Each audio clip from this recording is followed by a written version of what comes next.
Ono karate. Akkami nagaa? Salaam alaikum. Nagaa akkam? Fayyummaa. Dirta? Nagaa alhamdulillah. Har'a maal argatte? Qo'i maal asansiistaarra? Ana ooftu. Argi gaan guyyaa keeti gaafii maal taatee darartu.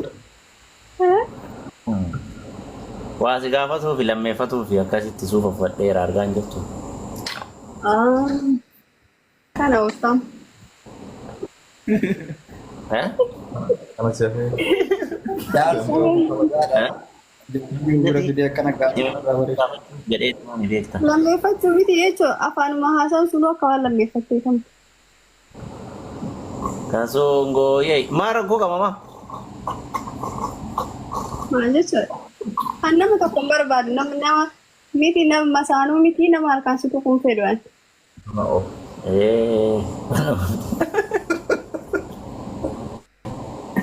Masaanuun maal rakkoo qaba maa? Masaanuu wal gargaartii waa. Baraan jaaree haa ta'u kaa dullummaa keessa fuutamu. Ofii dhiibuu bara sadii guutanuu jedhee hin danda'u maal godha bata daree ammuma yemmuu fi wayyamu.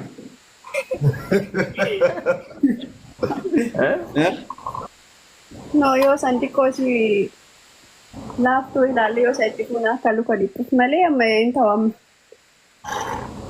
Akkasii yaadu ta'u. Wayita daree dulloomte bichaa ila laaftuu wayii ilaaltee taluu kasii sukkuumtu wayii yoo si fuute malee amma laga'u jedhaarti hanga. Ati akka reefu dubbattu san hin dubbattu maa amma gara nagaras qabu jedhaartiin. Ani garuu daraartuudhaan dhiibuu malee naa godhi maas hin jee beektaa daree. Hayee.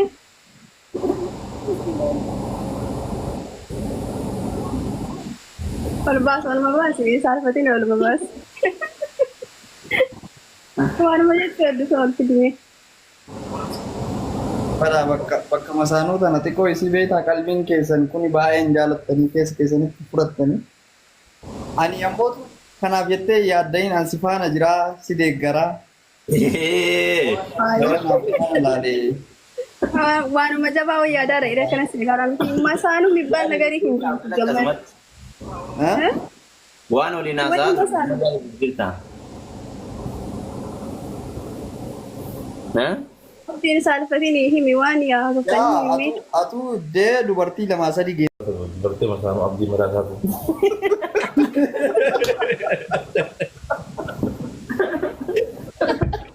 Ni sodaata.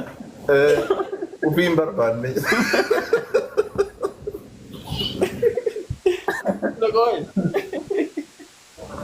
Joomina akkam. Joomin ni fidu. Sodaate. Ofii sodaata dhabde durii. Dubartii caala jibba manaa. Sodaachuu qaballee jechuun akka hin godha kaan akka inni irratti fuune anatti tolchaa baachu. Akka inni irratti fuune anatti si tolchaa maali? Yoo akkas taate. Akkam amma foormulaan ati ittiin na tolchitu akkam yoo ana kan lamaffaan fuune. Afaanii sitti bengeessu koo amma jechuun tagibarii yoo agarsiise irra dassi jedha. Anamma afaanii waan baay'ee haasa'uu danda'a beektu haa. Akkana kun ola. Haasa'uu jiran beektan. Oolaa waan akka arge. Ante jaartii akkana argachuun baraasa rabbii jarfataa shoo. Baraasa rabbiiti jaartii nama akkana namaa jiru argachuun kee. A'uudhu billah. Maa ammaan yoo Nama haasawa. garas ka deemu biyya tokko ka deemu biyya san ittillee waa namni. Kana oo. Itti guutimee waan jettee sana maal jettoo yaaddee afaanii si deemi. Seengallee maa ani yaadni kiyyasii galaa himaa yoo akkanatti dubbatu.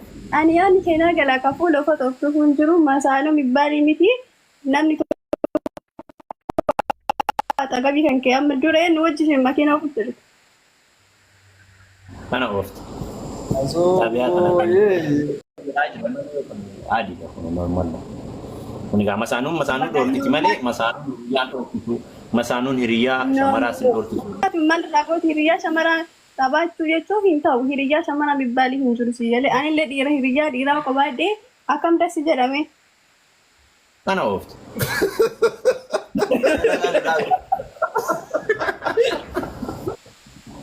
dalagaa dhaabii jedhi akkasuma illee taatu. Shamarran amma hiriyoota yoo jedhu hiriyaa noormaalii yoo gama biraa yaannee namni yoo hiriyaa ta'e maal rakkoo qaba? Ani kanaaf fuudha jibbee. Kanaaf fuudha jibbee. Aadaa kalaqatu jira. Isiisan jechuun isiisan an beekuu qaba barisiisan jechuun maal akkasiin taate beekuu qaba beekuu qaba. Akkas yoo ta'e beektaa ka halaalarra waliin jiraatu kunniin muluun isaa waliin amanu jechaa bara. Wala manuu miti barri wala manuu fi kun tokko miti. Eegdeen baastu amma nama tokko isheen sun maal keeti inni sun maal keeti jettee eegdee baasuu dandeetu. Eegdeen baasu garuu qalbii dandeet akka gochuuf waa hunda ifaaf bilisa beekuu qabda malee nama eegdeen baasu amma sa'aatii kan maalirra kan jiru hin beektu si galee. Yoo shamara faana yoo yookaan meebi dalagaan isaa yoo shamara faana ta'e shamarran ammas biratti wanni jettanii yoo dalagaan isaa yookaan biiroo tokko keessa sii faana ta'e already wanta ati gootu namni sun yoo siif amanamaa ta'e maatarii rakkoon dhufu hin jiru si galee yoo siif amanamaa ta'e. Akkas. Nama san yoo shakkii irraa qabatte yoo siif amanamaa ta'e shamara faana ka dalagu ta'e dalagaa yoo ka waliif fidu ta'e maal goota wanni ati gootu. Wanni godhin jiru garuu ija kiyya arguun feene malee duubatti waan nuti daladdu hin beeku si galee si amaneetu kan si wajjin jiru sa'aatii kanatti. Kanaafuu astaasabii warra akkas yaadu sunneen hin ta'u maayindintinidha. Astaasabii kan nama atagabii kan keetii arguun fedhu kanuma bakka nama atagabii kan keetii arguun hin fedhu. Arguun fedhu hoo jettu saayidii qabaabara. Namni ati hin feenee fi namni ati feetu hin jira si galee nama kana nama waliin waan biraa ta'e yoo ta'e hiriirri kana biraa yoo ta'e fedhu jechuu dandeessu si galee nama dalagaadhaan waliin agartu yoo ta'e nama dalagaa yookaan walitti fidu yoo ta'e eegiddi wanni ati gootu hin jiru si galee eegiddi iyyuu osoo hin taane amanuudha qabda nama san dirqama kennu. Anamma sitti immoo dirqama jechuun kun amma waan si beekuu qabu waanti nama dalagaati waan beekuu qabu ana fakkeessee keessa kiyya waan hin fudhanne sitti hin fakkeessu ana mukkeessi kiyya hin fedhu garuu dalagaadha. Hiriyaa shamaraa saayidii tokko yaadu miti.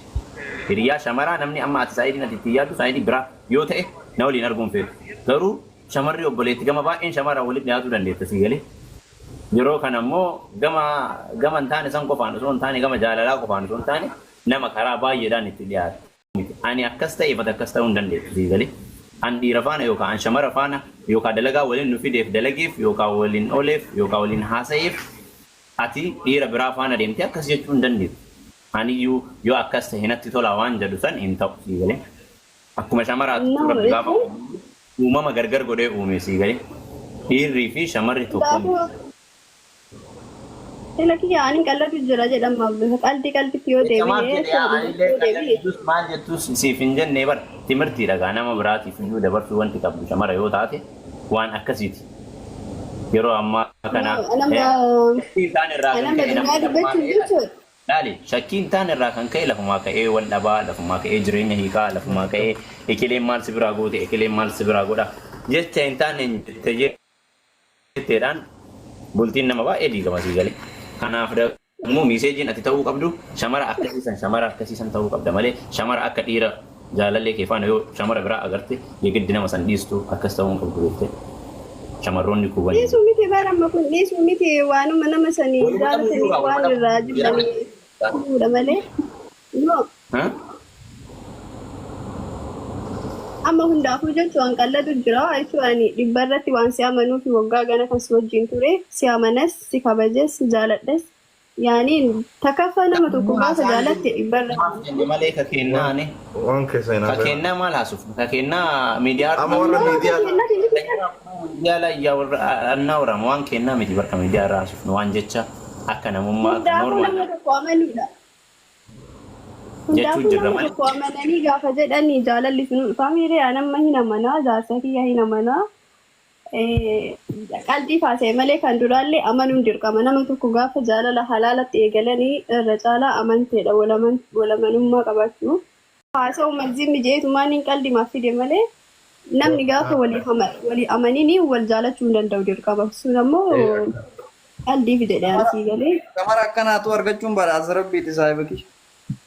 Aku kan di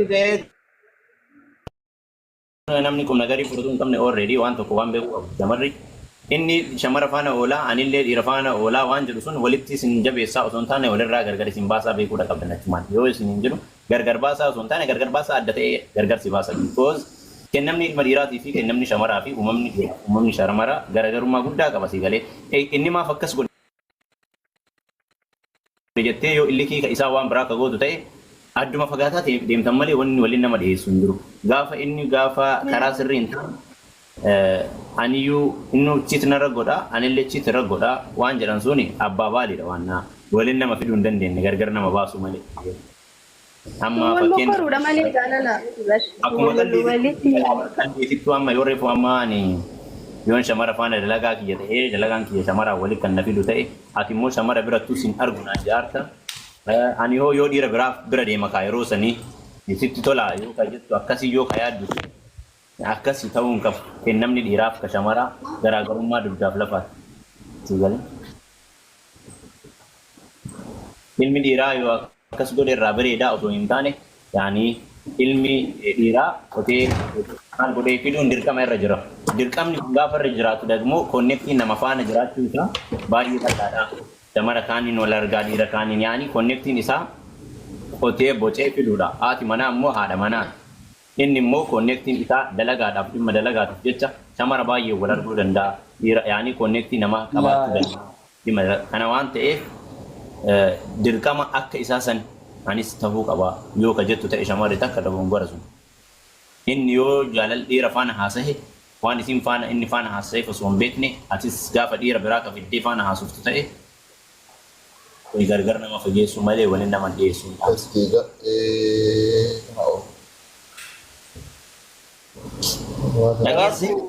dhageesse my boss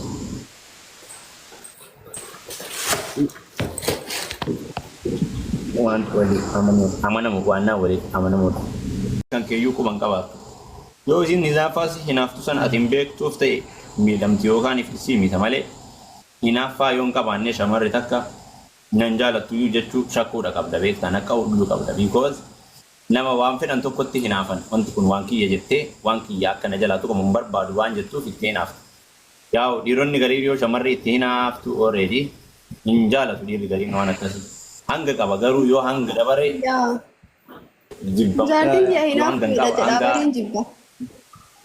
No hinaafumaan jaalala.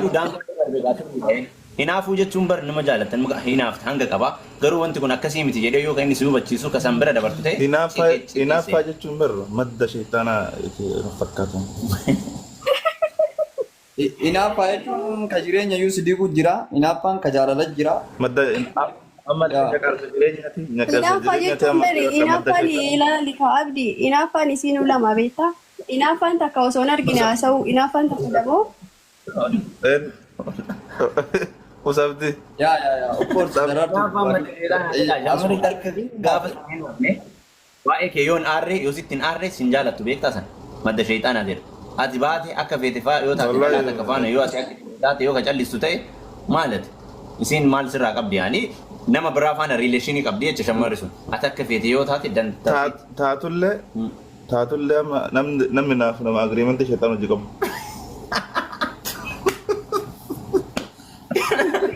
Garuu waan inni of argite Agreementii shayxaan hojii naa qabu jedhaa agreementii chaappaa wayii kan hin ta'in beeku.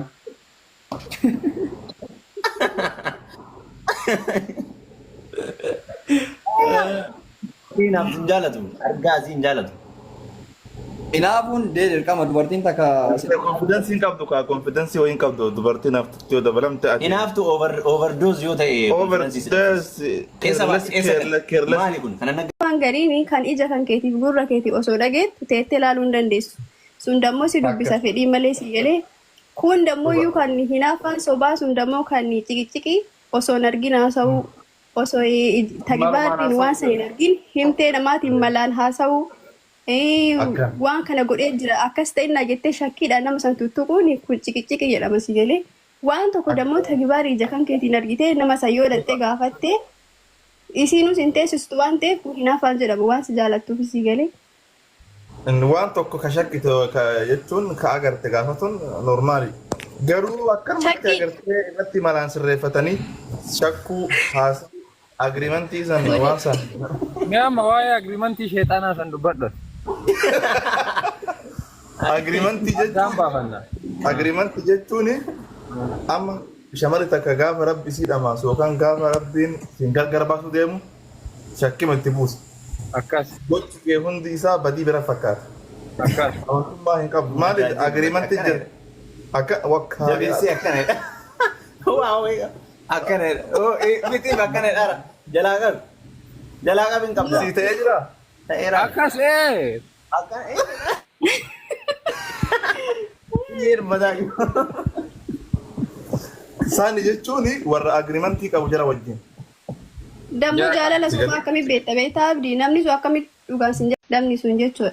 Isumaa si caqacaqaa oola dafee si dhiisuu waan san bakka tuurati itti godhaa oola si galee waan sanii nama oduu dhaqee namni dhufee si caqacaqaa halkanii guyyaa guddaa si bulchuu abada akkas hin jaalanne beeki maaliif dhiifama si gochuu hin danda'u namni sun.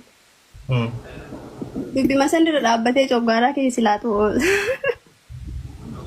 Barfatii kanaaf jaalataa si gala. Atamma agriimantii nuuf Waa sadii akka hundatti meera. Amma agriimantii itti deebi'eef ibsa. Bannaa fi Agriimantii. waa'ee agriimantii san fide waan eegal. Kafatiin deebita. irraa naqlii gootan jijjiirtaa irra. Ibsa agriimantii kana waa itti beektaati maa irratti deebitu. Itti dhidhiibee afaanii waa baasuufi qoy. Asii jira ijoollee waan waa'ee posti godhe. Ati abdii dubartii maa jibbita? Kubantiin guutuun isaa. Dubartii maa jibbita naa jedha. Hawaayee nan baaftu. Naannoo sittaalee ture bara abdii bakka sanii naannoo sittaalee. Hin jirtaa? Gaali